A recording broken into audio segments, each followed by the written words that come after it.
ನಮಸ್ಕಾರ. ಕರ್ನಾಟಕದ ಮೀಸಲಾತಿ ವ್ಯವಸ್ಥೆಯನ್ನೇ ಬದಲಿಸುವ ಒಳ ಮೀಸಲಾತಿ ಆದೇಶದ ಬಗ್ಗೆ ಇವತ್ತು ಒಂದಿಷ್ಟು ಮಾಹಿತಿ ತಿಳಿದುಕೊಳ್ಳೋಣ. ಬರೋಬ್ಬರಿ 56,432 ಸರ್ಕಾರಿ ಹುದ್ದೆಗಳ ಭವಿಷ್ಯವನ್ನ ಈ ಒಂದು ಹೊಸ ನಿಯಮವೇ ನೇರವಾಗಿ ನಿರ್ಧರಿಸಲಿದೆ ಅನ್ನೋದು ಅಚ್ಚರಿಯಾದ್ರೂ ಸತ್ಯ. ಹೌದು, ನೇಮಕಾತಿಯಲ್ಲಿ ಎಲ್ಲರಿಗೂ ಸಮಾನ ಅವಕಾಶ ಸಿಗ್ಲಿ ಅಂತ ಸರ್ಕಾರ ಈಗ ಒಳ ಮೀಸಲಾತಿ ಹಂಚಿಕೆಗೆ ಅಧಿಕೃತ ಮುದ್ರೆ ಒತ್ತಿದೆ. ಮೇ 13ರ ಈ ಮಹತ್ವದ ಆದೇಶದಿಂದ ದಶಕಗಳಿಂದ ಕಾಡುತ್ತಿದ್ದ ಗೊಂದಲ ಹಾಗೂ ಕಾನೂನು ತೊಡಕುಗಳಿಗೆ ಅಧಿಕೃತವಾಗಿ ತೆರೆಬಿದ್ದಿದೆ. ಒಟ್ಟು 15% ಮೀಸಲಾತಿಯನ್ನ ಈಗ ಪ್ರವರ್ಗ ಎ, ಬಿ ಮತ್ತು ಸಿ ಅಂತ 3 ನಿಖರ ಪಾಲುಗಳಾಗಿ ವಿಂಗಡಣೆಸಲಾಗಿದೆ.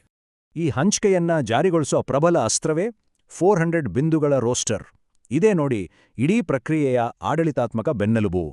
ಇನ್ಮುಂದೆ ನಡೆಯುವ ರಾಜ್ಯ ಸರ್ಕಾರದ ಪ್ರತಿಯೊಂದು ನೇರ ನೇಮಕಾತಿಯೂ ಇದೇ ಹೊಸ ರೋಸ್ಟರ್ ನಿಯಮದ ಅಡಿಯಲ್ಲೇ ಕಡ್ಡಾಯವಾಗಿ ನಡೆಯಲೇಬೇಕು. ಹಳೆಯ ನೋಟಿಫಿಕೇಷನ್ಗಳು ರದ್ದಾಗಿವೆ. ಆದ್ರೆ ಈಗಾಗಲೇ ಚಾಲ್ತಿಯಲ್ಲಿರೋ ಪ್ರಕ್ರಿಯೆಗಳು ಮುಂದಿನ ರೋಸ್ಟರ್ ಬಿಂದುವಿನಿಂದ ಯಾವುದೇ ತಡೆಯಿಲ್ಲದೆ ಮುಂದುವರಿಯಲಿವೆ. ಈ ಬೃಹತ್ ಬದಲಾವಣೆಯ ನಡುವೆಯೂ ಸಾವಿರಾರು ಖಾಲಿ ಹುದ್ದೆಗಳನ್ನು ತ್ವರಿತವಾಗಿ ಭರ್ತಿ ಮಾಡಲು ಆರ್ಥಿಕ ಇಲಾಖೆ ಗ್ರೀನ್ ಸಿಗ್ನಲ್ ಕೊಟ್ಟಿದೆ. ಜೊತೆಗೆ 24% ಬ್ಯಾಕ್ಲಾಗ್ ಮಿತಿ ಹಾಗೂ 6% ಸಮತಳ ಮೀಸಲಾತಿಯಂತಹ ಕಟ್ಟುನಿಟ್ಟಿನ ಷರತ್ತುಗಳನ್ನೂ ಇಲ್ಲಿ ಅಳವಡಿಸಲಾಗಿದೆ.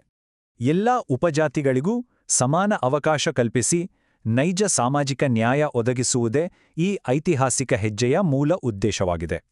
ಹಾಗಾದ್ರೆ ಈ 400 ಬಿಂದುಗಳ ರೋಸ್ಟರ್ ವ್ಯವಸ್ಥೆ ಭವಿಷ್ಯದ ಕರ್ನಾಟಕದ ಉದ್ಯೋಗ ಕ್ಷೇತ್ರದಲ್ಲಿ ನಿಜವಾದ ಸಾಮಾಜಿಕ ಸಮಾನತೆ ತರಬಲ್ಲದೆ? ಕಾದೋಡೋಣ.